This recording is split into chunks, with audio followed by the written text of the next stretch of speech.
Boas tardes. Boas tardes a todos e todas. Volvemos cos segundos webinarios deste ano de Vavaz Galicia. Nesta ocasión están dedicados á información, arquivos, bibliotecas e empresas que traballan coa información e coa memoria. Centros como fundacións, museos ou universidades que participan na conservación e na difusión do noso patrimonio. Hoxe arrancamos co webinario titulado A cultura galega e o patrimonio documental. Encontros coas fundacións e o seu patrimonio. Teremos ocasión de coñecer o arquivo do Museo do Pobo Galego e o da Fundación Uxío Novo Neira. Acompañaránnos Rosa María Méndez e Ana Pazos, que nos presentarán o relatorio ás coleccións documentais do Museo do Pobo Galego, o arquivo. E Uxío Novo, que presentará o arquivo Novo Neira, dende o Señorío de Pacios a Casa do Poeta Lobo de Parada do Courel.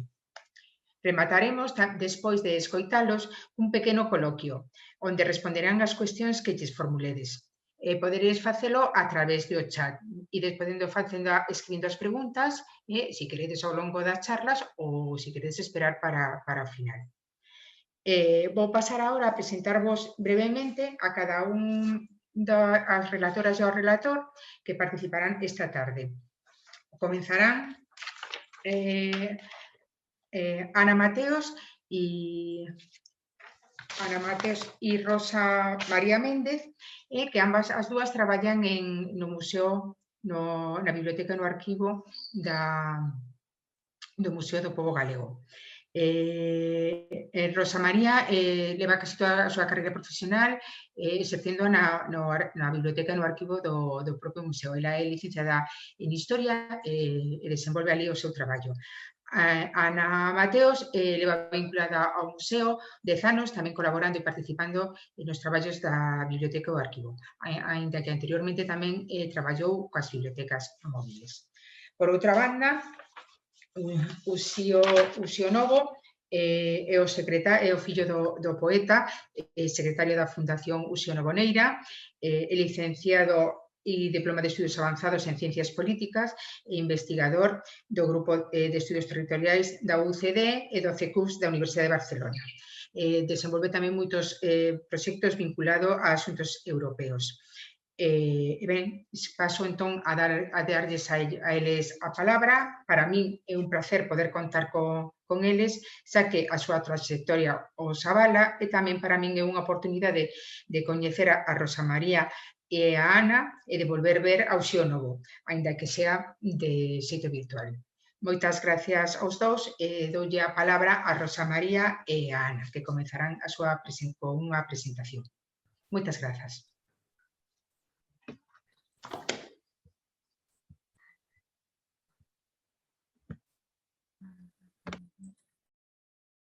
A ver.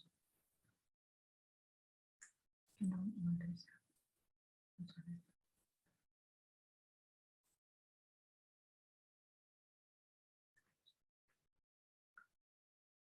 Ahí está. Ahora. Sí, pero es que...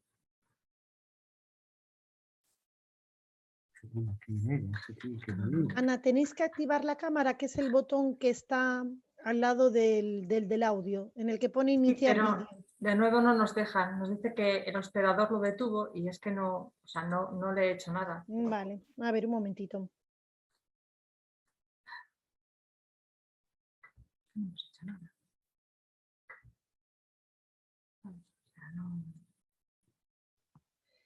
Ahora os he solicitado el vídeo, ¿lo ves, Ana?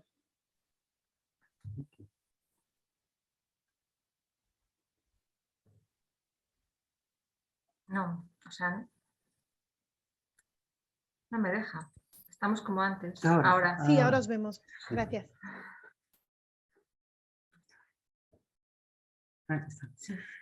Bueno, boa tarde. En primeiro lugar, agradecer a Vavaz Galicia por pensar no Museo do Pobo Galego e saludar a Olimpia, a Kelly, a Uxío e a todas aquelas persoas que están seguindo estas jornadas. Empezaremos un pouquiño por explicar que é o Museo do Pobo Galego, non? O Museo do Pobo Galego é unha entidade sen ánimo de lucro, é unha entidade privada sen ánimo de lucro que está resida por un padroado. Está ubicada no antigo convento de Bonaval, según conta a lenda, fundada polo propio San Domingos cando viu en peregrinación a Santiago. Este edificio singular polas súas características artísticas, pois no século entre o XVII e o XVIII tuvo unha remodelación moi forte por parte de Domingos de Andrade, mestre de obras da catedral. Del son pois a portería, o claustro e a escaleira que logo nos levará á biblioteca. Este edificio, no ano 1836, sufre a desamortización de Mendizábal e pasa no 1841 a depender do Concello de Santiago. O Concello de Santiago, bueno, pois o utiliza para moitas, ten múltiples usos. Aquí se instala o hospicio, a Escola de Artes e Oficios, a banda de música, etc. En 1977 se lle cede a institución Museo do Pobo Galego. Decir tamén que foi declarado Monumento Histórico Nacional en 1912.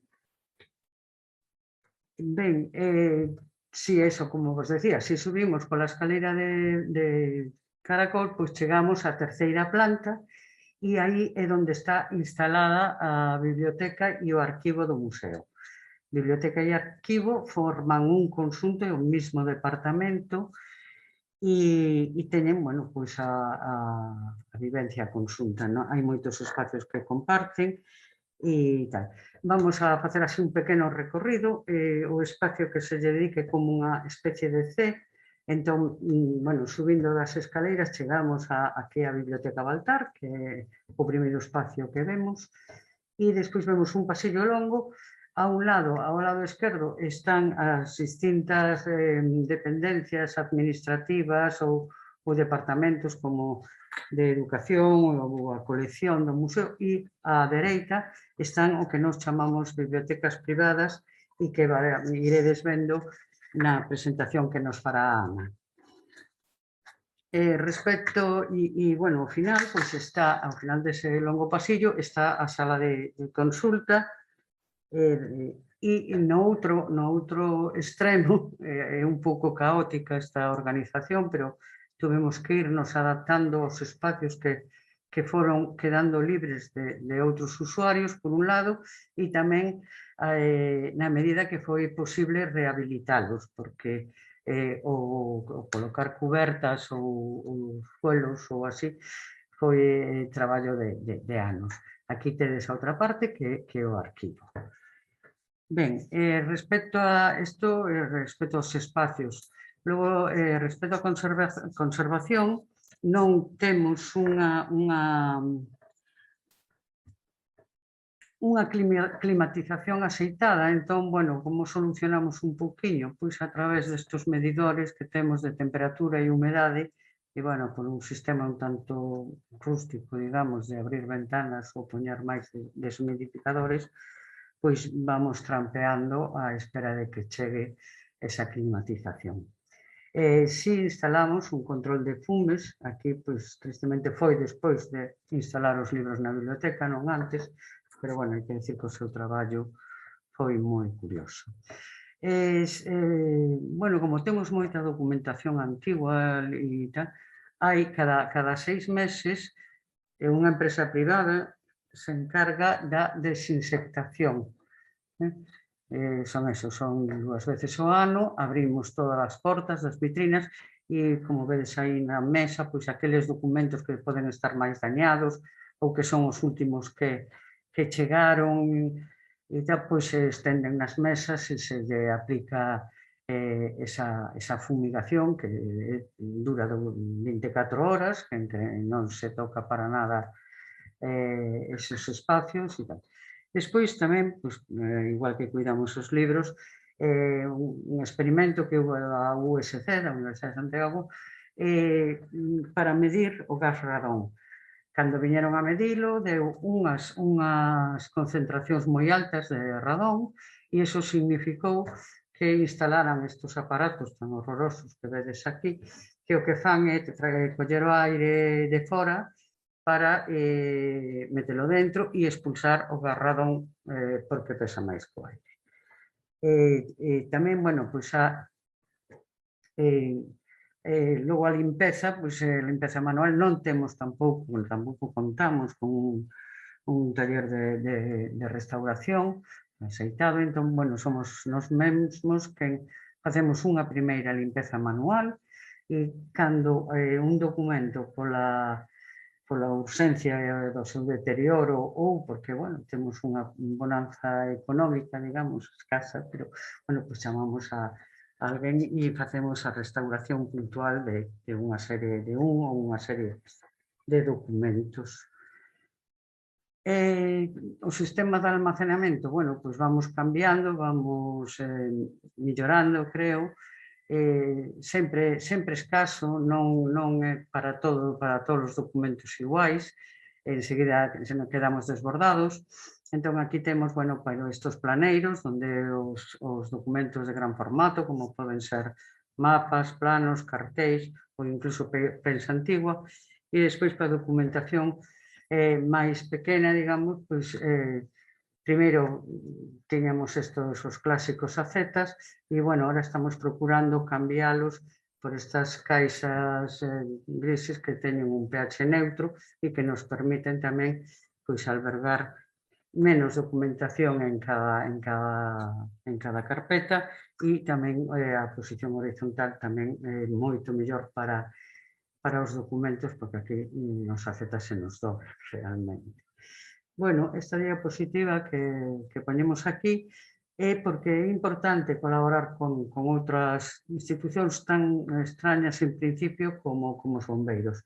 Este curso que hubo de bombeiros foi organizado polos bombeiros, todos os bombeiros de cidades históricas, despois de que ardera o Arquivo Insular de Canarias e prácticamente quedará sin documentación e que os bombeiros non poideron chegar.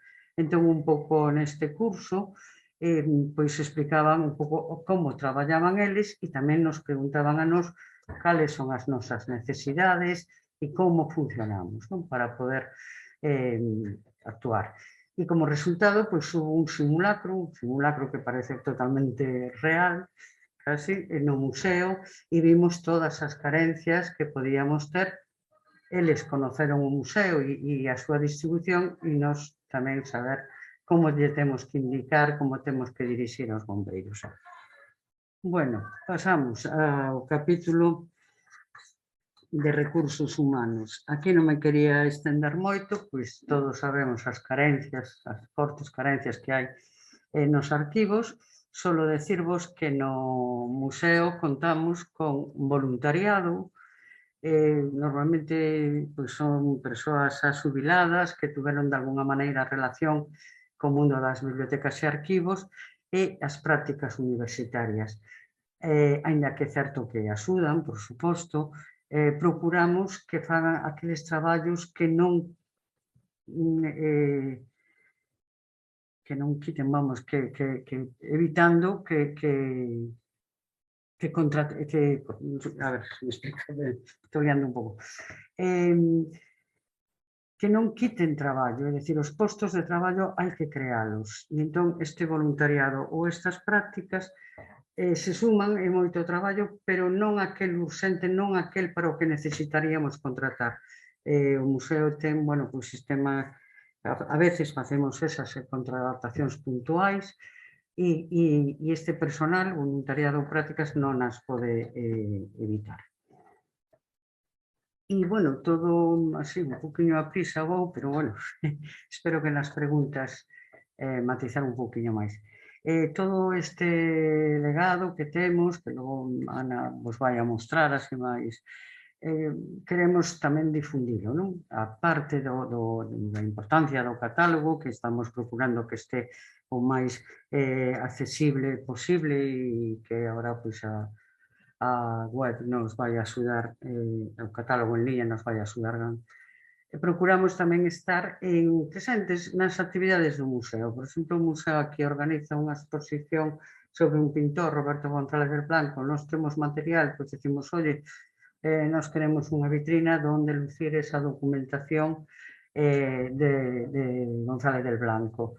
Outras veces somos nós que decimos, oye, temos unha colección que nos acaba de chegar ou que nos parece moi interesante ou que tal, e propoñemos exposicións ao museo, non? Este é o caso pois desta exposición na Flor da Pel, que lle chamaban, que onde enseñamos pois a colección de pergameos que tiñamos, ou, pois, ás veces, temos o corpo de festa e facemos no Grau, fixemos esta exposición, o papel da festa, que eran programas, cartéis, folletos, sobre as distintas festas patronais que hai nos meses de xullo e agosto. Outra, aquí, bueno, seguimos vendo máis exposicións, esta é de guías turísticas, tamén co galo do homenaxe no Día das Letras Galegas, algunha figura senlleira da cultura, pois facemos unha exposición maioritariamente bibliográfica, pero procuramos colocar algún documento. Outra vía de comunicación é préstamos a outras institucións. Aquí temos, pois, neste último ano, isto que nos pediron, este material que foi para a exposición material de Xaquín Lorenzo, que foi para a exposición de Nós, que se celebrou no Gallás, e pois a de cartéis e programas de festa foi para a Biblioteca Nacional de Madrid.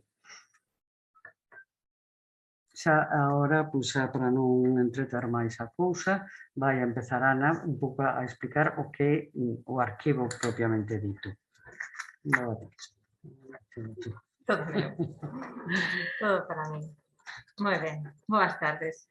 Moi ben, pois por un lado, nós temos o arquivo que xenera a propia institución no exercicio das súas funcións. Por outro, o arquivo procedente das doazóns ou as adquisicións que conforman a colección documental do museo. Este está organizado en tres grandes apartados. O primeiro é o dos arquivos persoais e familiares.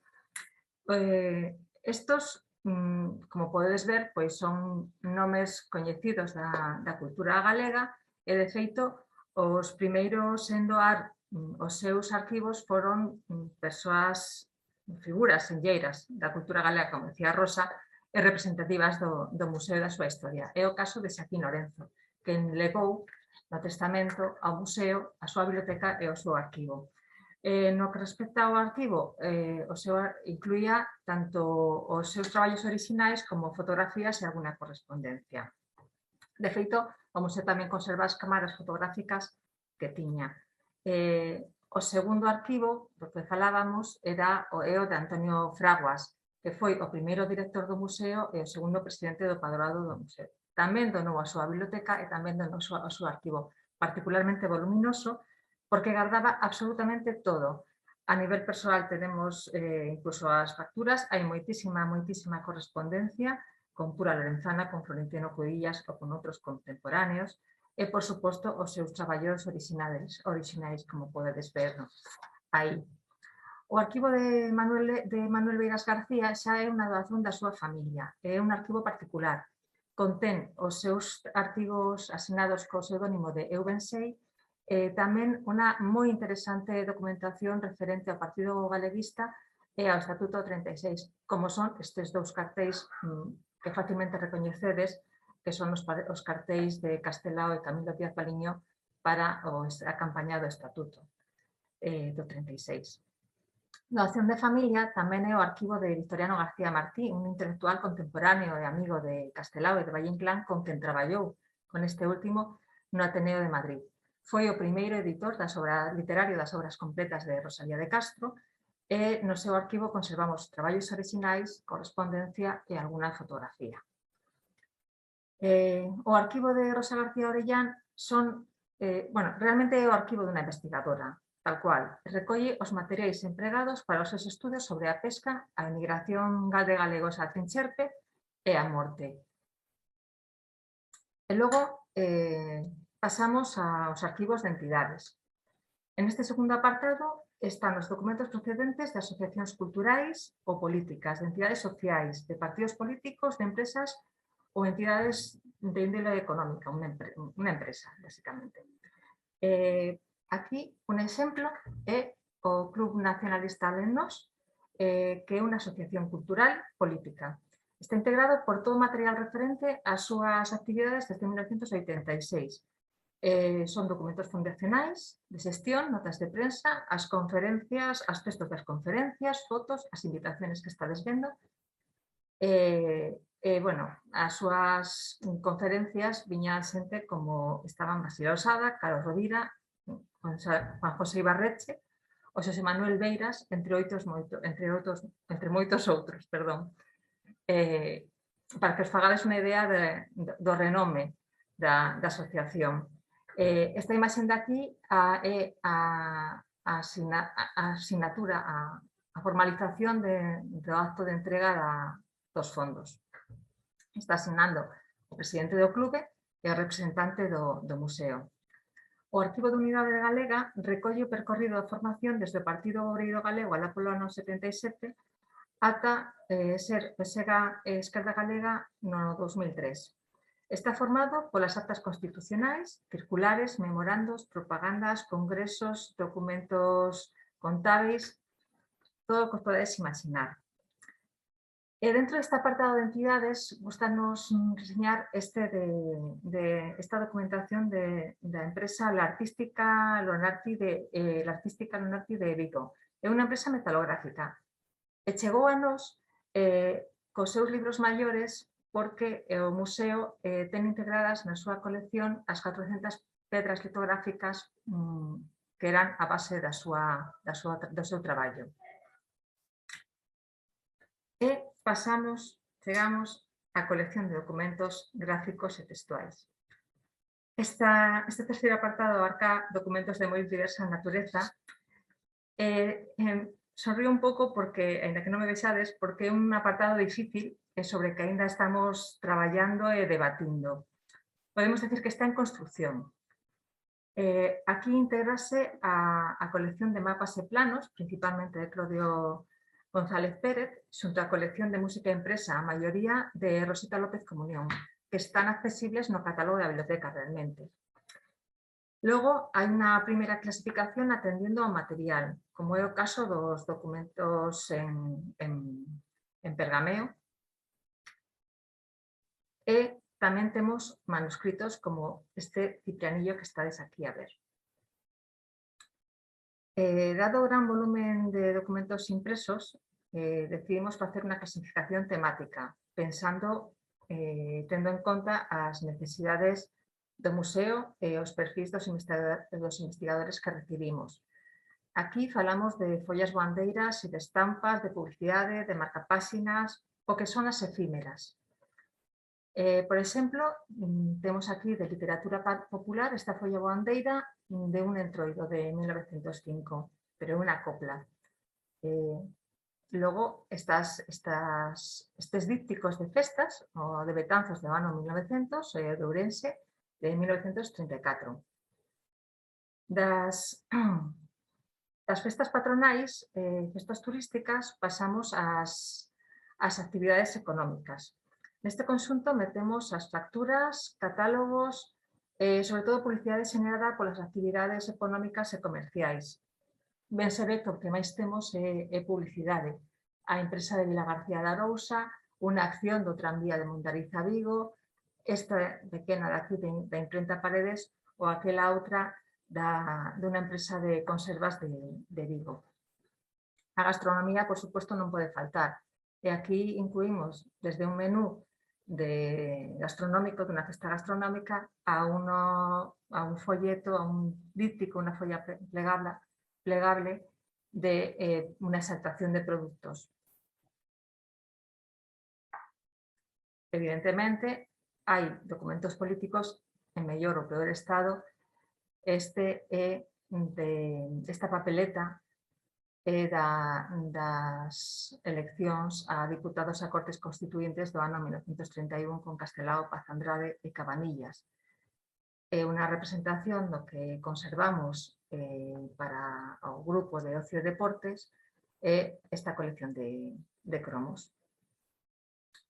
Os cartéis fixemos o mismo, clasificamos por áreas temáticas. Temos unha colección de casi 2000 exemplares e aquí tedes unha pequena mostra. Os hai desde principios do século XX ata a actualidade, basicamente. A veces non é doado decidir cal é o apartado máis apropiado para incluir un determinado documento, polo cal elaboramos un pequeno manual que nos axuda a definir e unificar o máis posible os criterios a ter en conta. Por sorte, co programa podemos asignar materias que nos permiten recuperarlos según as necesidades de cada momento. E ben, hai 4 anos que temos unha aplicación informática para o arquivo, deseñada segundo as nosas necesidades en continua evolución e que nos permite facer cambios e reaxustes. E tamén contamos con un repositorio digital propio. Na descripción arquivística aplicamos as normas ISAGE e Nogada. Estamos presentes en Galiciana, Patrimonio Digital, con unha subvención da Xunta de Galicia de fondos europeos para a digitalización de patrimonio. Na primeira, comenzamos co arquivo que estábamos traballando entón, o de Ricardo Blanco Cicerón, un fondo que chega ao museo na primeira entrega no ano 2012 e que en anos posteriores foi crecendo con novas doazóns da familia. É un arquivo moi complexo polo feito de que ao chegar en varias quendas a documentación ia completándose de vez en vez, sendo moi difícil unha visión global do conxunto para o seu tratamento correcto. É complexo tamén polas múltiples facetas da súa vida. Ricardo Blanco Cicerón é unha personaxe de finais do século XIX, principios do XX, significativo e representativo da burguesía galega da época, abogado e vencellado persoal e profesionalmente á sociedade de Simeón García de la Riva. Foi tenente de alcalde de Butui tamén. No que respecta á documentación persoal, é abundosa a correspondencia, tamén aos documentos de vida social, os patrimoniais coas escrituras de propiedade ou de compra-venda, así como toda a documentación xerada pola construción da súa Casa da Rúa da Senra, que para máis señais, para os que sodes de Santiago podades coñecerlo, é onde hoxe está o BBV da Rúa da Senra. Podes ver aquí o noso logo nas imaxes para intentar protexer a propiedade da imaxe para o museo. Asimismo, pola súa función como alcalde de Tui hai algunhas actas municipais, pola súa función como abogado tamén temos documentos legais de tanto de escrituras de poder como de procesos, sentencias ou similares, ou incluso contas. Por suposto, como persoa importante de Santiago estaban as 3 confrarías que vedes aquí e hai documentos das 3 confrarías, en xeral contables, pero foi un hombre que destacou sobre todo pola súa faceta de coleccionista de moedas e pezas de ourivería, aínda que non era único, como podedes ver con esta mostra, que non é todo, a súa casa era prácticamente un museo. Precisamente, por esta afección, foi parte fundamental da Exposición Regional Gallega de 1909 na sección de Arqueoloxía, na que tamén participou, o que explica que no seu arquivo se conserve moita documentación ao respecto, desde cartas do comité, organización, documentos de xestión, de contas, planos, fotografías, monetarios, listados, e non solamente coleccionaba o que acabo de decir, non solamente temos documentación pola súa implicación na exposición regional, sino que tamén como coleccionista de todo, está unha colección documental que inclúe desde pergameos ata a documentación de finais do século XVII, incluso do XVIII, como son estes 3 exemplos que temos aquí. O primeiro é de 1500, os outros 2 son de 1526, se non recordo mal. Coleccións que ademais foron aumentándose tamén polos seus descendentes, arquivos que tamén, documentación familiar que tamén se inclúe no seu arquivo, polo cual é, como decía, un arquivo moi complexo polas súas funcións, polas súas relacións, polo seu traballo e pola súa familia. De feito, chega ata prácticamente os netos, como digo, están chegando, creo que estamos xa na terceira xeración. Ben, nestes momentos estamos coa segunda parte deste traballo, intentando rematar a parte da digitalización deste arquivo para que estea accesible ao completo coas descripcións e tamén coas imaxes correspondientes. Seguiremos traballando para integrar os fondos, non somente de Ricardo Blanco Cicerón, sino de moitos outros, e para poder poñelos a disposición do público. E creo que con isto está casi todo dito, aparte de volver a agradecer a Amat que se acordará do museo para permitirnos amosar un pouco o que temos e quizás outro día profundizar moito máis. Moitas gracias.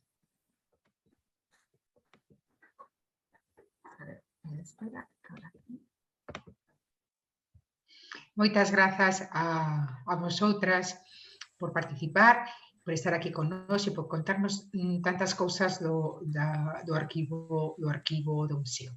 Seguramente van surdir preguntas, eu xa teño algunha, e lembro-vos a todos os participantes que podeis facer as vosas preguntas a través do chat, podedes ir escribindo as vosas preguntas. É moi interesante, seguro que volvemos sobre moitas cousas que nos contaron Rosa e Ana. Vamos agora con Uxío Novo, que nos vai falar do arquivo da Fundación Uxío Novo Oreira, que tamén temos moitas ganas de escoitar. Adiante, Uxío. Hola, Olimpia, boas tardes. Boas tardes. Vou, como primeira cousa, vou a ir a compartir a nosa pantalla. Entonces, entro por aquí, a ver si se ve, e vamos para atrás. Ai, espérame, que vou... Creo que estou ao final de todo da pantalla, entón o que vou a facer é ir a primeira parte do arquivo. Un momentiño, xa está. Xa está. A ver... Xa sabedes como son estas cousas do directo. Entonces, aquí estou, creo. Vale. E aquí vos poño en pantalla completa. Agardo que os teades a ver ben. Podes facer así coa cabeza, se queredes. Moi ben. Vale, bueno, boas tardes de novo. Dar os parabéns e dar as grazas ás organizadoras e os organizadores de BAMAD por pensar en nós nun arquivo así tan estrano, na persoa de Olimpia, que ademais coñecemos personalmente, amiga da Fundación. Para min é unha honra, ademais, estar aquí compartindo mesa, máis ben pantalla, como Museo do Pobo Galego, que é o museo o primeiro museo no que entrei na miña vida. Un museo que coñezo perfectamente, fun co colexio, fun co instituto, teño a sorte de ser veciño para min o Museo do Pobo Galego Xusto Beramendi, que primeiro foi o meu veciño, que ademais regaloume o meu primeiro skate, e despois foi o meu profesor de Historia Constitucional. Visito moito. Un dos meus mellores amigos de infancia traballa ali, chamase Víctor Arias Andreu. E ademais, cando morreu meu pai, que foi velado no Panteón dos Galegos Ilustres, había un bedel moi simpático que, vendo que eu era así un neno pequeno, permitíame que dentro así dun velatorio multitudinario tivera así un momento para estar só comigo mesmo e cos meus amigos, cousa que sempre agradecerei. Bueno, o primeiro, eu non son arquiveiro, son o secretario da Fundación. Non están aquí os arquiveiros porque están a recibir responsáveis de 10 museos de toda Europa. Xusto deben de estar a pasar por diante tamén desa fachada preciosa de Domingos do Museo do Pobo Galego por un proxecto europeo de formación e intercambio de boas experiencias en diversificación de audiencias de museos, tamén dos arquivos dos museos. Bueno, que me lío moito. Vou a comezar a contarvos o que é o Arquivo Novo Neira. Bueno, primeiro, decir que a Fundación Novoneira, non? A nosa fundación é unha fundación de interese cultural estatal constituída no ano 2010, logo da campaña cidadá para reivindicar as letras galegas no primeiro ano que se podía para o XIO, logo de conseguilo, dixeron que agora o que había que facer era organizarse entre familiares, axentes e entidades da sociedade civil para facer a Constitución. É unha fundación literaria clásica que nós temos a sorte, o tesouro de que na Galiza temos moitas, pero é un pouco especial. O primeiro porque foi feita despois da crise de Lehman Brothers de 2008, entonces foi constituída nun momento moi especial no que había unha gran contracción dos recursos para proxectos culturais. É unha fundación privada, sen ánimo de lucro, e ademais do rural de alta montaña, dun territorio tan remoto como o noso querido Courel.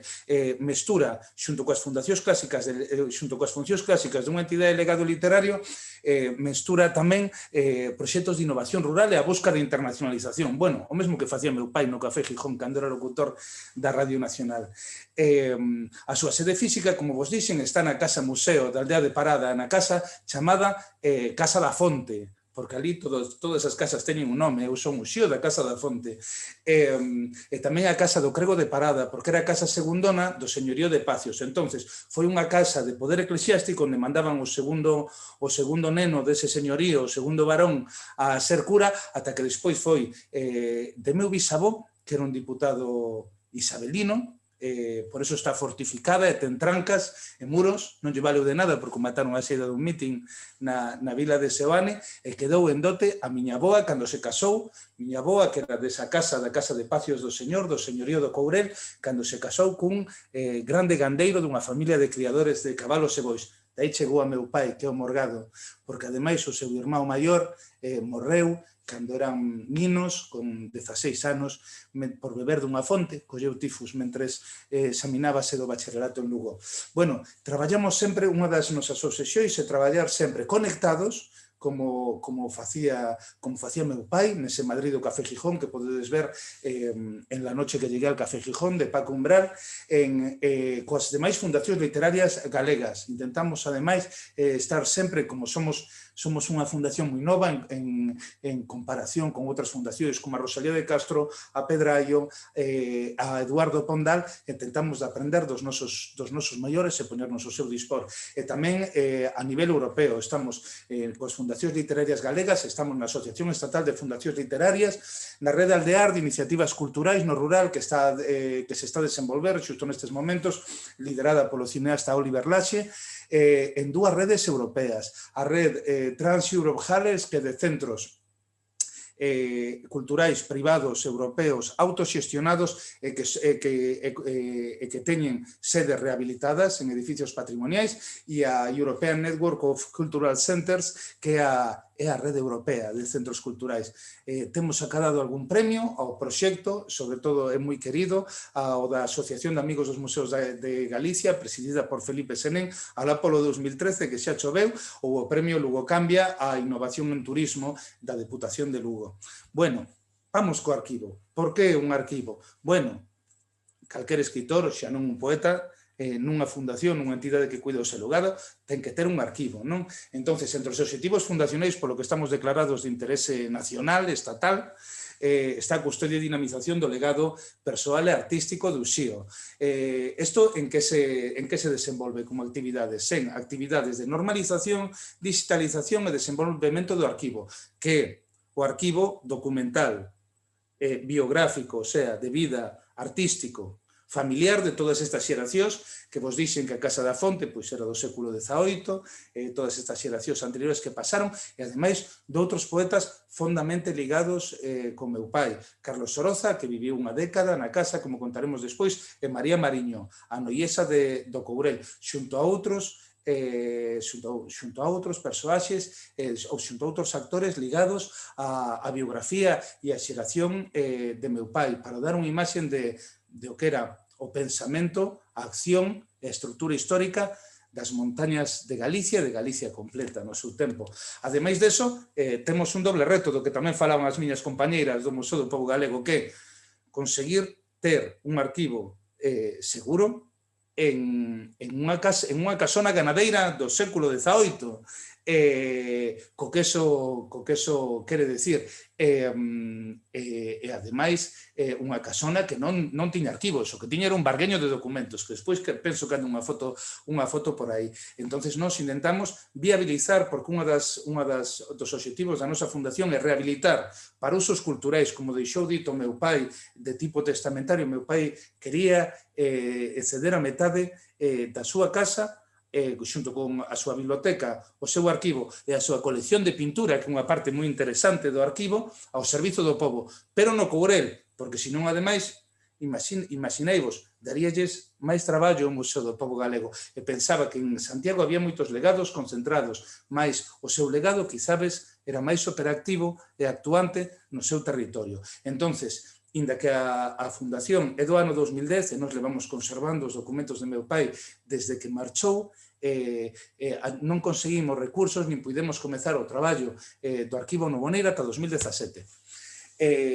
Agora o arquivo Novoneira foise movendo pola casa a medida que o rehabilitábamos, mas agora conseguimos o sitio perfeito para el que nos pensábamos dende o comezo, que é a paneira. Non sei se sabedes o que unha paneira. Unha paneira é un hórreo montañés, é un hórreo que está encastrado, integrado na estrutura das casas, porque así os montañeses, como fai moito frío, non temos que salir ao hórreo a coller as cousas. Entón está integrado e conecta as dúas salas da Casa da Fonte, e ten un silo de documentos de 50 fanegas de grau, que este que vedes arriba á esquerda. Al lado vedes as arcas de 15, de 10 fanegas de grau, e podedes ver abaixo, na parte dereita da casa, da fundación, é ese pasillo que se ve no medio do aire, totalmente á esquerda. E nós, cando conseguimos os recursos suficientes para teitalo, comezamos a traballar para mover o arquivo ali, porque pensamos que un hórreo, que era o mellor espazo de conservación para os documentos, porque está no aire, entonces non suben nin as pragas, nin os ratos, nin a humidade para arriba, e ademais era de tablilla, feita con cal, o cal facía que se quitara, que houbera moita prevención de humedade, porque pensade que Parada, a nosa aldea, está rodeada por 7 afluentes do Sil, entonces é un sitio moi húmedo. Entonces, estamos a desenvolver para meter dentro dese silo todos os documentos. Agora mesmo están en armarios de arquivo, rodeando. Como vos dixen, o noso proxecto comezou a desenvolverse en 2017, cando conseguimos diferentes liñas de financiamento, tanto da Xunta como do Estado, para desenvolvemento de arquivo, para contratar arquivistas profesionais. Nós, toda a familia, os amigos do Xío, éramos gardadores destes documentos, deste patrimonio documental e bibliográfico tamén, como falarei despois, pero non somos profesionais. Non somos profesionais, e ademais os arquivistas teñen que ser profesionais. Bueno, pudemos ter durante o bienio 2017-19 4 arquiveiros diferentes traballando con nós, de xeito por seccións, grazas a eso tamén temos parte do noso arquivo digitalizado e normalizado, tanto en tanto en galiciana, no Arquivo Digital de Galicia, como no programa Pares Privados, que sabedes que é o sistema de programas de arquivos de interese do Ministerio.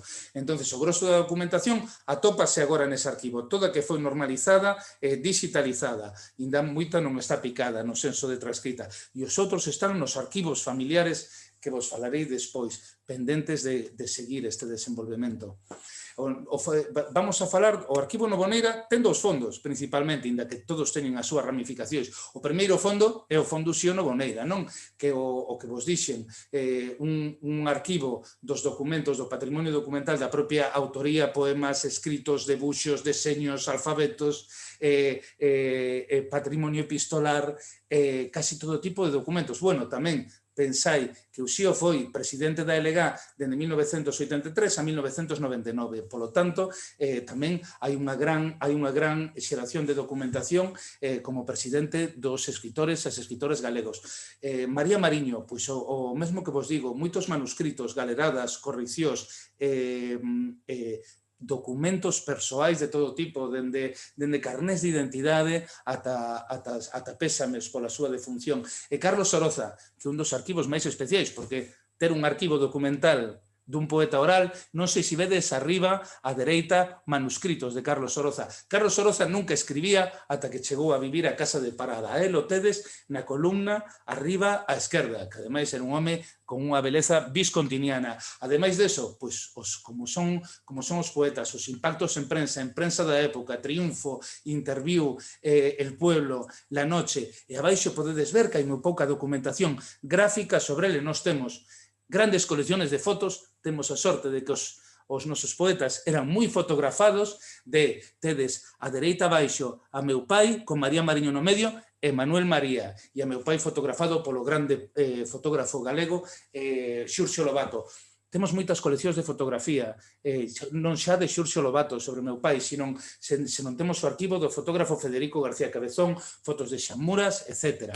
Ademais deso, o fondo que vos dixen, o fondo da casa, o fondo desas xeracións anteriores. Meu pai decía, ando a limpar a casa de cacharros e trastos, ando a tocar llamao aos antepasados. Esta casa segundona viña do señorío de Pacios. Aquí podedes ver tanto a foto do escudo da casa de Pacios, da casa primeira, de onde veu a miña avoa, Manuela Neira, pero tamén podedes ver o deseño que facían de ilustración do propio escudo e incluso a representación do propio escudo feita por Raimundo Patiño, o grande pintor renovador vanguardista de segunda parte do século XX, dese escudo que foi un regalo de meu pai encargado a Raimundo Patiño para o seu primo Manuel de Neira Polo, o último señor de Pacios. Ademais tedes debuxos, cadros de ilustracións de Pacios e despois moito patrimonio documental. Eu, como non son arquivista, tampouco vos podo dar imaxes moi técnicas, pero dicen, e eu que dende o pendón de Adiantado de Galicia, do señor de Pacios, pois guardamos moitos documentos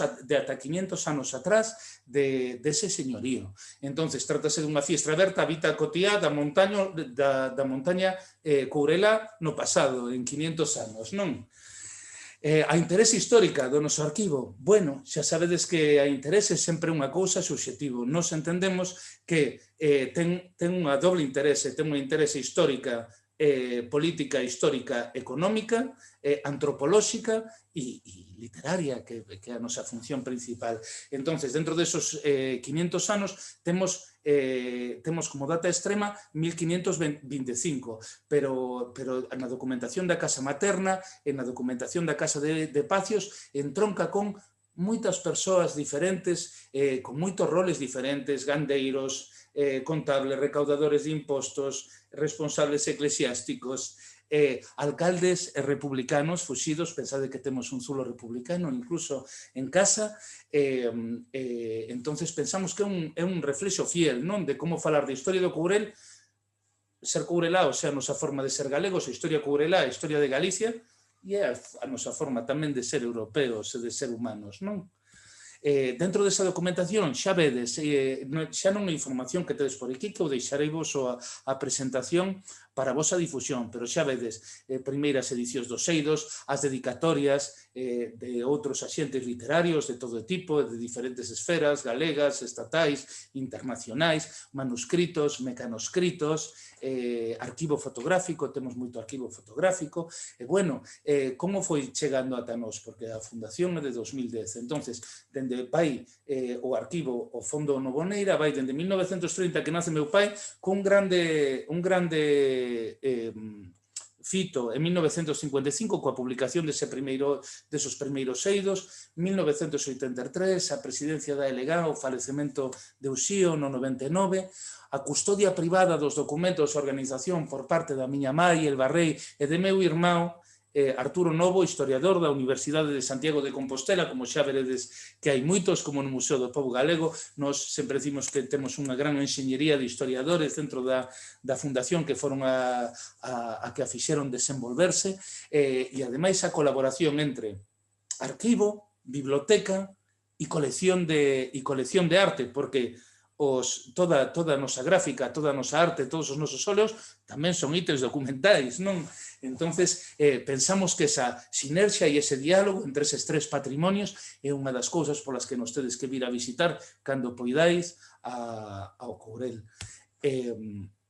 Para que vexades, por exemplo, a nivel epistolar, xunto a xente, xunto aos fondos que temos, pois tamén temos correspondencia epistolar con xente tan dispar como Ramón Otero Pedrallo, Carlos Maside, Manuel María, Camilo José Cela, Agustín García Calvo, Emilio Araúxo, etcétera, etcétera. Pero, ademais, o noso arquivo artístico ten a Raimundo Patiño, a Laxeiro, a Grandío, pero tamén a Tavera, a Lugrís, a Lorente, todos pintores do Café Gijón, ata os novísimos poetas de meu pai, Antón Lopo, Olga Novo, Yolanda Castaño e Lupe Gómez, queridos. Vedes, nas fotos vedes, desde cartas de Raimundo Patiño, fotografías do Cebreiro antes de ser rehabilitado de Federico García Cabezón, o retrato de meu pai de Tavera, que poñemos esta foto porque foi recortado, porque antes de que yo mandaran a meu pai decían que tiña maos de labrego, entón recortaron ese cuadro en marcalo, entón esa é a historia que nos queda. Un cadro de Antón Patiño de cando era figuracionista aínda, tiña 16 anos, ou os caligramas de meu pai, que agora se puxeron de moda despois de que el sempre dixera que eran parte determinante da súa obra.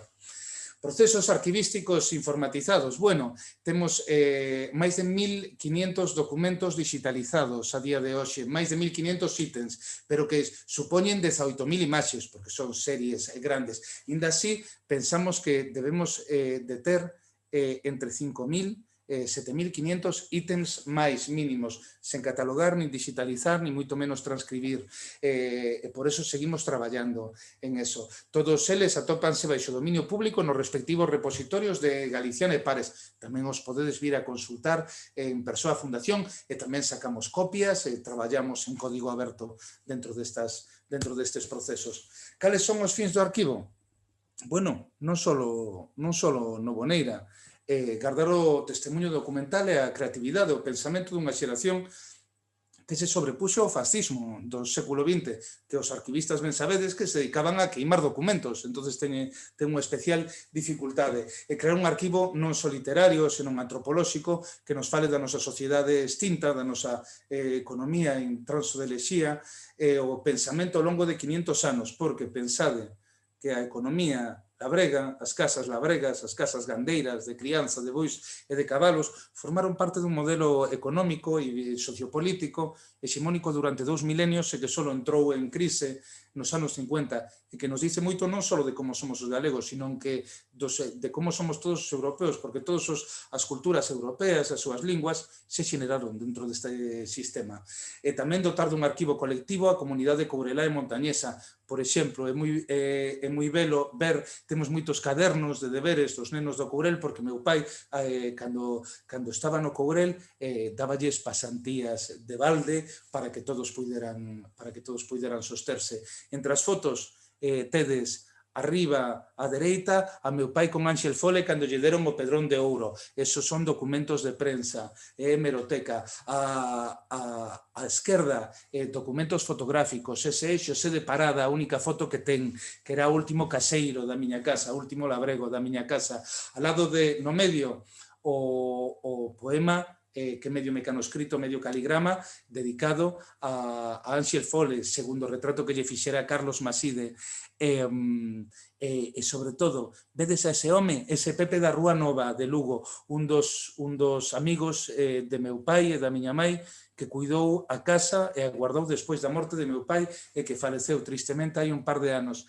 Hai unha cousa bonita para que vexades toda esa estrategia de europeana de reutilizar e darlle novas funcións aos ítems arquivísticos.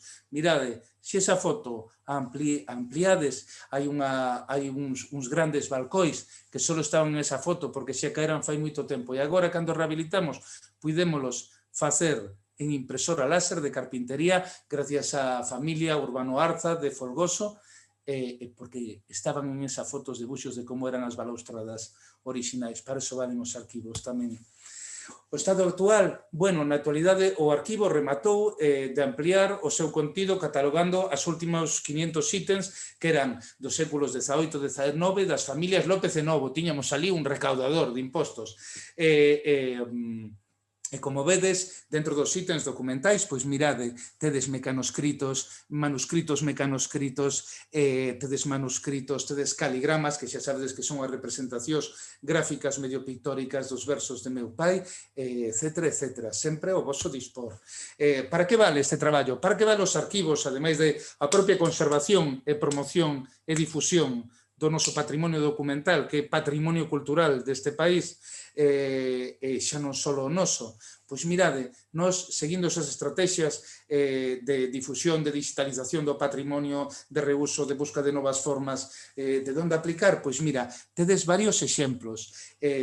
A famosa colección de Zara, de caligramas, que a nos fainos moita ilusión, xa non só polos insumos económicos, a fundación que supón, senón porque é un homenaxe a meu pai de distribución mundial e de que el consideraba os seus caligramas a parte máis determinante da súa obra. Era o único caligramático estatal da súa xeración e dentro desa colección de Zara, que era de homenaxe aos artistas caligramáticos do mundo, comparte protagonismo con Apollinaire, co gran caligramático francés do século XIX. Tedes esa caricatura de Sechu Sende do Noboneira Kenobi, que lle encanta aos nenos que visitan a casa nas diferentes visitas cos centros escolares que temos. Tedes ese cartel así de estética da Black Exploitation, da afroamericana, que é unha camiseta de Rei Centolo, que tamén nos valeu para capturar fondos para a fundación. Tedes as exposicións do noso patrimonio documental e pictórico. Pensade que no ano 2010, cando lle deron as letras galegas ao Xío, pois tamén tivo a súa exposición, cousa que agradecemos moito, documental e bibliográfica no Museo do Pobo Galego. E vedes abaixo ese Xío con coreana coloreada en plan Technicolor? Bueno, eso forma parte dun traballo de colaboración que temos cun xestor cultural que se chama Latina Patterson, que recupera mediante a técnica de coloreado fotografías do Arquivo Histórico de Madrid. Pensade que estas fotografías, os seus orixinais son moi pequenos, entonces, inda que os escanedes teñen moi pouca resolución, pero o rellenalos xa se poden facer xigantes e, ademais, ao darlle color outra vez ás nosas figuras, ás fotografías dos nosos poetas, traémolos de volta actualizados con colores o futuro. A consulta media, bueno, non sei se grande ou pequena porque eu non son especialista en arquivos. Teredesme que decirvos, máis ou menos recibimos unha media de 90 consultas anuais de todo tipo, non só literarias, históricas, de memoria histórica, de veciñanza, de proximidade, e moitas veces aí pon 30, pero que quería por 80, o que pasa que teño astigmatismo. O 80% chegan primeiro por correo electrónico e o 20% chegan directamente por casa. En que tamén se plasmaron? Pois, por exemplo, todos os discursos públicos de meu pai como presidente dos escritores foron catalogados, digitalizados e transcritos en colaboración co Centro Ramón Piñeiro, baixo liderado de Luis Cochón, o responsable de literatura, as súas bolseiras e bolseiros, en 3 volúmenes, tanto os discursos, a palabra pública do Xío, como a parte máis significativa do seu patrimonio epistolar. Ademais deso, pois, grazas ao arquivo, pudemos facer dispositivos de interpretación físicos na Casa Escola de María Mariño, que foi rehabilitada hai 2 anos. Temos un proxecto que foi considerado boa práctica polo Medialá Prado, que o pobre extinguiuse, nós ainda seguimos aquí, que é o arquivo audiovisual das mulleres do Courel, no que facemos grabacións audiovisuais de diálogos e entrevistas entre mulleres courelás ou de orixe courelá, de diferentes xeracións. Ademais deso, como eran grandes poetas orais, Carlos Soroza e Uxío, tamén temos moito arquivo sonoro e un pouco de arquivo audiovisual, porque xa sabedes que na segunda parte do século XX ainda non tiñamos avanzado tan tecnolóxicamente a digitalización electrónica. En moitas exposicións, polo que, por exemplo, puidechedes ver unha selección de 55 caligramas, na exposición Flor Noboneira, de Antón Lamazares, a exposición que víamos antes, na foto onde estaba miña mai Elba con Ventura Cores, e moitas outras exposicións en Lugo, en Madrid, en Miami, nas que colaboramos sempre con todos os nosos ítems volvo a decir, para nós, documental, artístico-gráfico e bibliográfico é o mesmo. Aquí podedes ver un momento unha mostra dos fondos, tal e como están mandados ao programa Pares Privados do Ministerio de Cultura, onde temos que dar as grazas á Subsecretaría Xeral de Arquivos polas súas puntuais axudas de desenvolvemento e de equipamento que fai que teñamos un escáner DIN A3, un escáner de libros, 2 ordenadores e estanterías. Tamén dentro dese proxecto de espazo patrimonial novo, na Paneira de Casa, aquí tedes a estrutura do arquivo, e nada, e sobre todo dar as grazas, como mesmo que decíamos do povo galego, todo isto non se podería facer sen o capital humano voluntario, familiar, interamical, que guardou os arquivos de Uxío e os arquivos que el xa guardaba dos seus antepasados. Entonces na foto vedes a miña tía Ana María que marchou ano pasado, o gran, eu non sei como decir, filósofo, investigador Emilio Araúxo, que ainda sigue vivo con nós, que fixo unha gran síntese dos arquivos documentais, Elena Carmen Latorre, exparella de Carlos Soroza, que donou cando desapareceu tamén todos os ítems de Carlos Soroza Casa, que tamén temos unha habitación dedicada a Carlos Soroza. Nos, a familia en especial, miña mai, que sale aí arriba con Rafael Alberti, que saibades que temos 3 ítems documentais de Rafael Alberti na casa, 2 ítems e 2 ítems plásticos. Miña irmá Branca, e tamén os historiadores profesionais que deron as universidades do sistema universitario galego, Óscar Penín, Iria Trei Comesaña, Xosé Luis García, que ademais era xa arquiveiro no Concello no que estivo emigrado en Cataluña, Nicolás Blanco Montero, da Xestión Cultural de Lugo, Cibrao Cabo Cerviño, tamén da Licenciatura de Historia de Compostela, Óscar Sobrado, o noso gran digitalizador de arquivos sonoros e audiovisuais, e Miguel Anxo Lar, que ainda é o actual guardián do arquivo e da casa. Sabedes para que vale un documento? Eu creo que sempre penso en este poema cando estamos traballando en arquivo. Dice así: donde o silencio do inverno atúe as lembranzas, para ficar só conmigo na casa grande, atopei un poema que ainda era meu. O tú, casi unha parecida, como puedes venir tan hondamente que yo siento por primeira vez que alguén llega?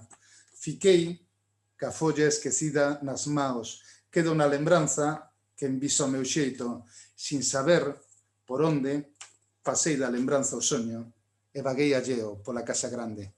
Grazas pola vosa atención.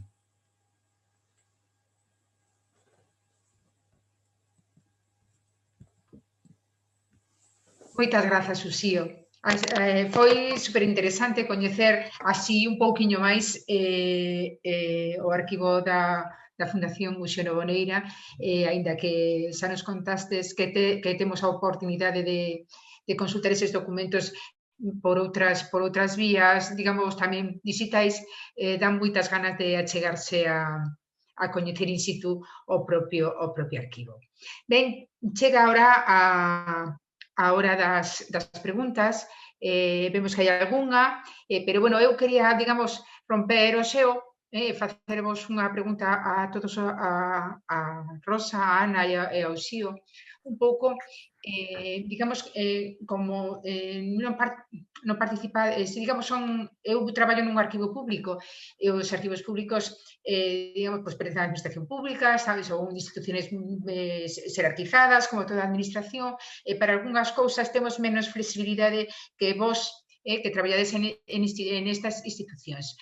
Digamos que tedes máis liberdade para iniciar proxectos. Quería preguntarvos como, digamos, neste momento, ata agora contástenos o que conservades, como pensades que o arquivo do Museo do Pobo, o arquivo da Fundación Uxío Novoneira ten que ser o futuro? Como se debe implicar, digamos, tamén toda a sociedade no mantemento e na creación de unhos arquivos diferentes ou un pouco máis participativos, non? Sei que de algún proxecto do museo, sei de algún proxecto proxecto da Fundación Uxeres e como, ademais, no caso da Fundación Uxeno Moreira, que está moi pegada ao territorio, o sea, ao territorio próximo, como vincular ese, que o noso patrimonio documental tamén quede próximo se está ao territorio, tamén está próximo á cidadanía. Non sei se me expliquei moi ben ou se podedes comentarme algo e arrancamos cas preguntas.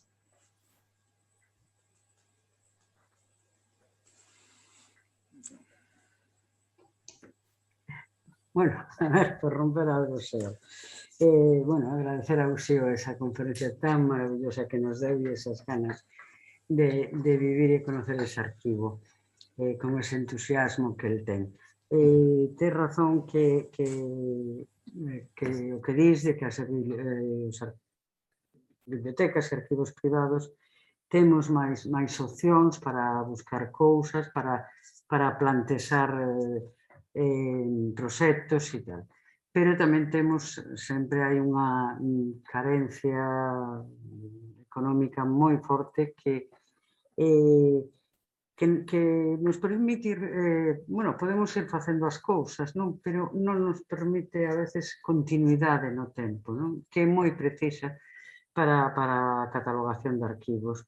Proxectos, bueno, pois nós temos un pouco na vista digitalizar e sacar aqueles arquivos que tratan un poquinho as cuestións relacionadas co museo, pois aqueles arquivos familiares que nos falan, esa historia que ten o xío da casa, algúns documentos, eso é moi interesante, ter a documentación dunha casa que nos documenta toda unha maneira de vivir, Entón, queremos un poquinho sacar dos arquivos esas historias agochadas, por eso, a veces, moitos documentos dos que temos, sin que sean unha documentación histórica moi potente ou algo así, sin embargo, nos falan de unha vida cotidiana ou nos explican unha situación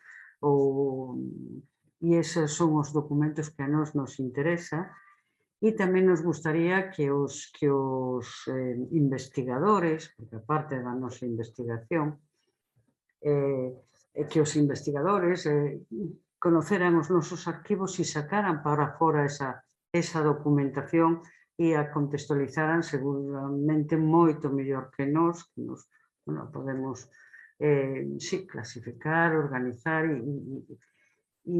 enseñar, pero é necesario. Eu creo que cada vez que sacamos, por eso un poquinho as exposicións, porque conto un caso concreto, a figura de Victoriano García Martí, que aquí pasamos un pouco por riba, mirando a documentación e vendo a súa correspondencia, resulta que era un amigo íntimo de Castelao, que ese, non sei se vos acordades, hai unha imaxe, hai un watch, que ven acompañando unha carta que te manda eso, si quere publicar, si quere que sea a portada dun libro, e senón que tire con ela, pero con unha familiaridade.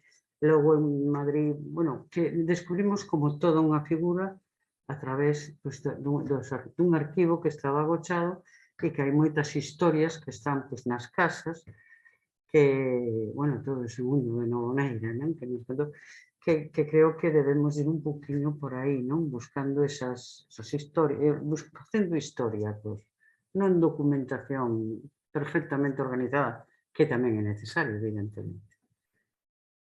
Sí, estou de acordo. Vale, eu estou completamente de acordo co que acaban de decir Ana Rosa. O primeiro, eu non son un especialista en arquivos, gustaríame que estiveran aquí os nosos arquivistas para poder falalo. O que sempre dimeles é isto hai que sacalo á rúa, os arquivos hai que sacalos á rúa. A xente valora moitísimo os arquivos. O que pasa é que os arquivos os temos sempre guardados e conservados e a xente, cando saca o arquivo á rúa, se facedes unha visita a Casa Museo, veredes que xunto a colección de pintura e xunto ás grandes bibliotecas tampouco son tan grandes. O que temos é manuscritos enmarcados. Temos un manuscrito do discurso que leu Tareixa Navaza dende o Z de diante do Museo do Pobo Galego cando traslado dos restos de Castelao, que era declaración do presidente da LG e fora censurado, non fora publicado nos periódicos. Temos un manuscrito do poema aos 4 fusilados do proxecto de Burgos de Rafael Alberti, que foi difuminado entre os periódicos europeos nos anos 70 para intentar impedir esa execución. Temos manuscritos para que vexan a letra, por exemplo, de Álvaro Cunqueiro, desa canción feita por Batallán. Bueno, pois nós temos un lugrís e Herodotes a Cunqueiro, que ademais tiña unha caligrafía esplendorosa. Entón, hai que sacalos. Como hai que sacalos? Nós vai a parecer un abutar de ter traballado en iniciativas como Rei Centolo. Hai que sacalos en camisolas. Nós, cando Zara fixo esa grande selección de caligramas, nós xa sabíamos que iban a ser preciosos os caligramas dentro de camisolas. O que pasa é que non os podíamos distribuir a nivel mundial e o agradecemos moito. Xa fixéramos probas nos nosos festivais de vender camisolas con documentos simplemente non retocados, pero tamén retocar os documentos, reusar, dar licencias abertas, sobre todo nos documentos que teñen certa componente gráfica, sacar as exposicións de arquivos á rúa, e intentar repensar cada momento. Despois, o que ao respecto dos problemas, porque non todo eu son moi positivo, pero non todo é bonito. Por exemplo, hai unha gran falla de arquiveiros, por exemplo, no meu territorio, pero eu quero ter a esperanza, sen ninguna certeza e con seguranza, como decía Uxío, de que a transición digital vai a ser un traballo que vai a revalorizar enormemente os tecnoarquiveiros, que son como os que nós temos. Entonces, hai que desenvolver moitos programas de formación dentro xa da formación regulada, pero tamén na formación non regulada, profesional e de reciclaxe, porque os arquiveiros antes, o traballo de arquiveiro era un traballo totalmente arduo, o sea, facían os sabios. Aí está Antón Fraguas, aí están os arquiveiros de Fernández del Riego, a xente da Fundación Penzol. Falo do que coñezo, que son os arquivos literarios. Correxídeme no momento. Entendo, mirade, o noso arquiveiro Nicolás Blanco Montero viña do arquivo do Hospital Provincial de Lugo. Pero ese traballo vai a ser simplificado, e non só simplificado, sino brutalmente potenciado pola transición digital, polos mecanismos, polos programas de crowdsourcing, e eu creo que vai a ser moito máis usable o patrimonio documental e a parte, todo o que é o mundo arquivístico, vai a ser moito máis usable e moito máis accesible ao cidadán. E o cidadán, cando ve, valora, ademais valora, o sea, a memorabilia como forma de actividade económica ten moitos anos. Mirado que pagan así por un autógrafo, non, de Elvis Presley, de Diego Armando Maradona, non? Outro día no Festival dos Eidos decíame unha persoa, me decía, teño un autógrafo de Bebeto e outro de teu pai, de cando veu o instituto. Entonces, eu son moi esperanzado, xa o sabedes, Olimpia, que me coñece, pero eu confío en que os novos tecnoarquiveiros, estos arquiveiros 4.0 que nos dicen que vai a facer, van a ser moi útiles para a sociedade, polo tanto moi valorados. Nós temos unha grande falla. Por que temos unha grande falla? Por lo mesmo que dicen as miñas compañeras do Museo do Pobo Galego.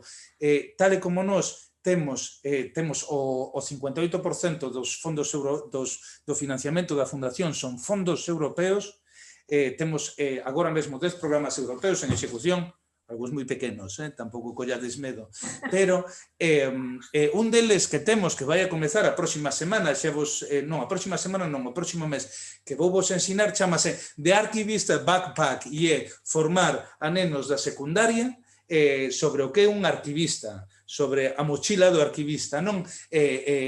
Vaise facer en formato webinar, polo tanto, xa vos difundiré, creo que vai a ser en francés. Pero mirade, hai un exemplo, porque vexo que tamén hai cuestións sobre como accedemos aos fondos europeos.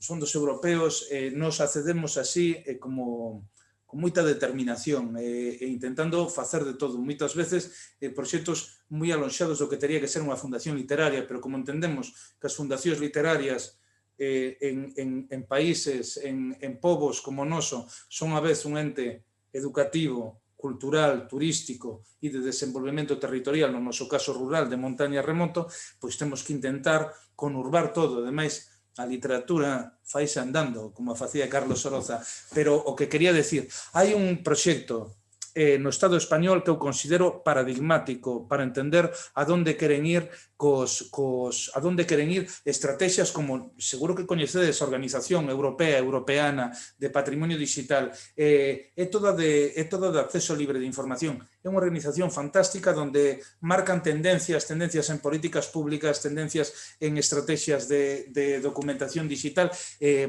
Eu, en canto a coñecín, automáticamente fixen a newsletter, dende aquela traballamos con ela, e dá moitas ideas. A partir de eso, e co seu apoio, a Subsecretaría Xeral de Arquivos, de un superarquivista que teñen ali, e que, a verdade, valora moito o patrimonio cultural, valora moito o patrimonio, dentro do patrimonio documental, o patrimonio cultural literario, que é Severiano Hernández, que, ademais, é moi coñecido, principalmente porque debe de ter moito valor porque leva moitos gobernos diferentes andados e foi o que tivo así a valentía de trasladar parte do arquivo de Simancas a Cataluña, entre outras cousas.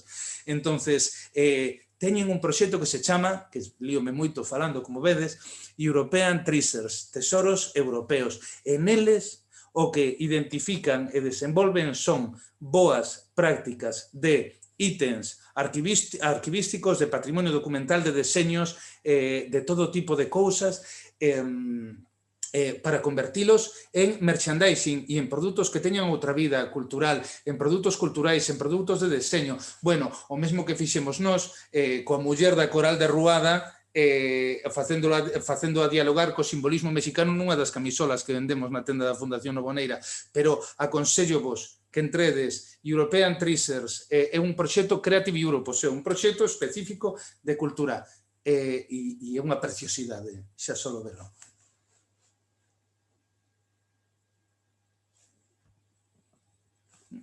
Seguimos con las preguntas. A ver,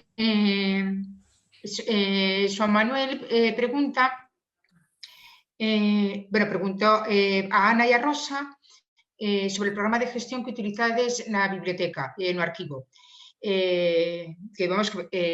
Como facedes público en internet a través de Galiciana, como é ese proceso de integración en Galiciana con o vosso propio programa, porque se non entendín mal, o programa digamos foi diseñado para o voso arquivo, non? Vale. No, é moi sincero. A mesma empresa, non imos decir nomes, non imos dar publicidade ni nada diso, que tiña diseñado para nós o programa de biblioteca, fixo o programa de arquivo. A parte diso, a clave está en que temos un repositorio digital.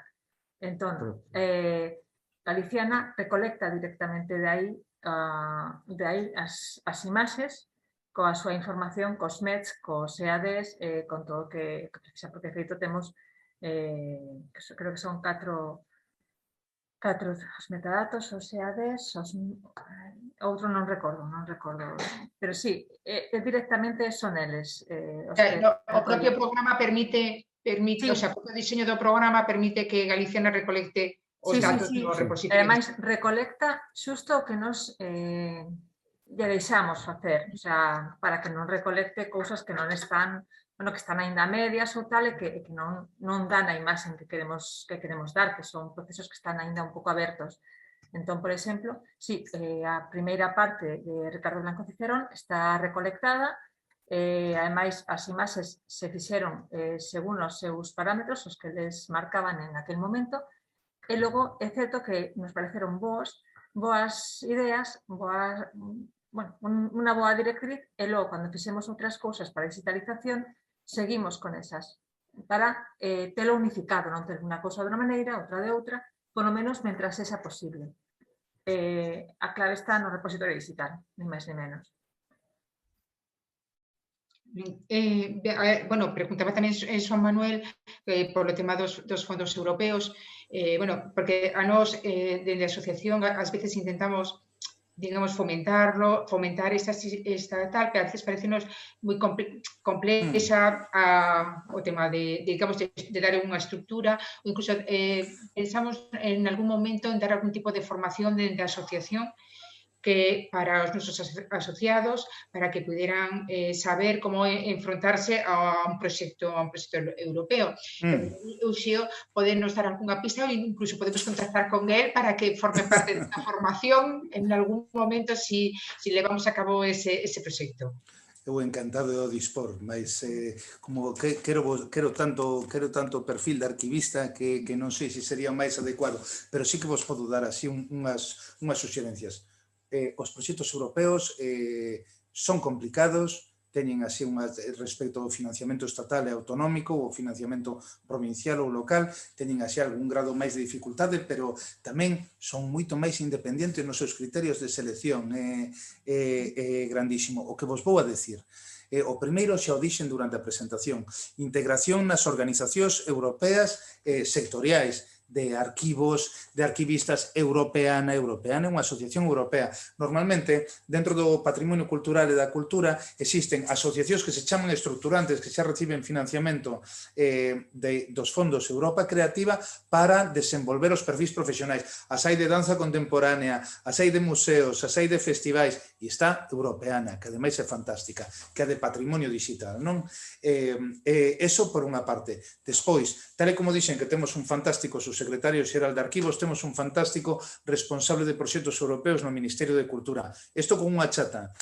Galiza, a diferencia de Euskadi e Cataluña, pero tamén de Madrid e de Andalucía, non ten unha oficina autonómica, regional, de oportunidades de financiamento e internacionalización europea. Eso deberíamos de ter, pero mentres, a oficina, a antena de oportunidades de financiamento e internacionalización estatal, a que depende do Ministerio de Cultura, que se chama Oficina Europa Creativa no Ministerio, que está é unha oficina fantástica e que verdadeiramente non nos suple, pero axuda e ademais cunha especial sensibilidade por unha especial querencia e un especial coñecemento da cultura galega. Entonces, facervos socios do seu newsletter e mirade, ten incluso un mapa de búsquedas de socios de toda Europa dentro de cultura. Entonces, a medida que van abrindo as diferentes convocatorias competitivas todas da Unión Europea, estou falando de Europa Creativa de redes, das mobilidades oportunos, porque tamén temos mobilidades para arquivistas, para ir a intercambiar experiencia, outros arquivos, aprender pagadas. Non estou falando de balde, que xa de balde no Museo do Pobo Galego xa fixeron suficiente durante moitas xeracións, ademais, de xente do país. Entonces, hai que intentar dotarse de todos os sistemas de información. Son todo convocatorias competitivas, pero como tamén son convocatorias competitivas, o Fondo X21, o Fondo Teu Xacobeo, os fondos de patrimonio que hai que ir a todas, hai que intentar presentarse. Por exemplo, a convocatoria de Galiciana, de Antega e a Consellería de Cultura de Galicia. É fantástica. A nos permitiunos ter 8 meses de nóminas de arquivistas. Pensade que un proxecto Erasmus Plus como de Archivist Backpack dura 2 anos, só dá para 3 meses dunha nómina de técnico a un arquivista de gastos de personal e ademais ten que xestionar o proxecto. O seña que nós o que facemos é esforzarnos e botarlle horas de xestión, ser arquivista, bueno, é o que dicen, non? Que somos así técnicos de xestión cultural de alta montaña porque estamos digitalizando documentos e despois estamos cunha desbrozadora, non? Ou mandando arquivos, ou mandando comunicacións e formularios en inglés. É difícil. Eu penso que a forma de diversificar o financiamento dentro dos arquivos privados, nos arquivos públicos tamén, porque ademais os arquivos públicos, como todo, son os máis grandes. Teñen moito potencial e moito interés. E iso a Administración Europea, non sei se a diferencia das outras, sabe o ben. Entonces, integrarvos nas organizacións internacionais, estar pendente de todas os boletís, os famosos newsletters, que a mí non me gusta utilizar verbas así inglesas, que son un pouco hortera, en plan management latinoamericano. estar pendentes desos newsletters, traballar moito no networking a nivel internacional, cando estades en congresos, en eventos, que agora non fai falta ir a Noruega e gastarse 2.000 euros nunha pasaxe, agora son todo webinars, ir mirando as entidades que son similares a o peer-to-peer learning, non, o aprendizaxe entre pares, entre iguais, que valora moito a Unión Europea, e eses son contactos, o traballo en rede, o famoso networking, Ortera, que dicen tamén. Entonces, con toda esa información van salindo oportunidades. Ás veces, agora estamos nun momento moi bon porque se aproban moitos proxectos europeos e están moito máis dotados. Pensade como o Europa Creativa multiplicou por 5 o seu financiamento. Antes de cada 10 proxectos que presentabas te daban un. Agora, o mellor, te dan 5 de cada 10. Entonces, hai que estar, agora mesmo é o momento, é unha oportunidade, porque parece que nesta saída da crise optouse por integrar financiamento privado, integrar financiamento europeo tanto no sector privado como no público. A diferencia do anterior, pensade que nós, como decía, somos unha fundación dun momento de grande contracción, dunha economía dunha economía cultural vietnamita, de guerrilla. Vale, entonces, o Museo do Pobo Galego tamén, elevan xeracións traballando así, pero agora estamos noutro momento. Por agora, non sei como siga subindo a luz, non sei. Pero en eso, o único que vos podo decir, e en eso sí que xa me poño o teu dispor Olimpia, de todos os que estades escoitando, nós, como pasámoslo moi mal, pero tamén a diversificación de financiamento, sobre todo cando é escaso, é a forma de ter a tua independencia e non andar de rodillas por pasillos, temos un grupo de traballo que se chama aí, donde voluntarios e o equipo da fundación intentan acompañar ou axudar a terceiros na introducción dentro dese chamémoslle, é feo, dese espazo no mercado de financiamento europeo, multilateral, de todas esas oportunidades, non só da Unión Europea, sino tamén dos estamentos internacionais de Nacións Unidas, estou falando do UNESCO, etc., do Ministerio de Asuntos Exteriores, o Programa C Cultura, as diferentes estrategias. E despois, tamén, temos unhas administracións que valoran o patrimonio cultural, incluso de forma quizás perenitoria e prioritaria diante da cultura viva. Entón, aproveitémolo na medida do posible, mentras que señan proxectos dignos, viables e beneficiosos para o común da cidadanía. Nos en info@itcrowdfunding.org facemos dende a asesoría para que entredes, si nos interesades, pero nos interesa toda a cultura galega, dende fondos europeos ata asesorarvos para desenvolver campañas de crowdfunding privadas que teñen salvado catedrais como Notre Dame, vale? Pois sí, porque nos quedaba aquí creo que unha última pregunta, pero claro, xa contestou, que fixo Isabel Buján, gracias, que falaba Isabel. de futuro, a incertidumbre, tal, a donde imos, como se pode enfocar, e creo que xa contestache perfectamente. Vale, pois creo que, bueno, aparte de algunha felicitación a tanto a Uxía como a Ana e a Rosa por as intervencións. Bueno, a min encantaronme, quedaronme ganas de saber máis, pero bueno, eso sempre estamos a tempo.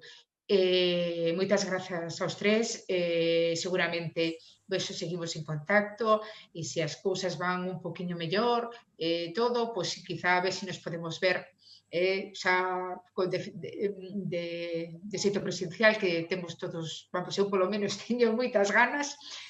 Nada, moitas grazas outra vez, gracias ás persoas que tamén están aquí, que nos acompañaron, quedan convidados para o próximo webinar, a próxima semana que ven, que vamos falar de arquivos e bibliotecas universitarias. De acordo, moitas grazas outra vez, e quedamos hasta a próxima. Vale. Grazas, unha aperta a todos e a todas. Chao.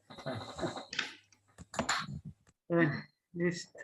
A ver, espera, bueno, esto a las bragas.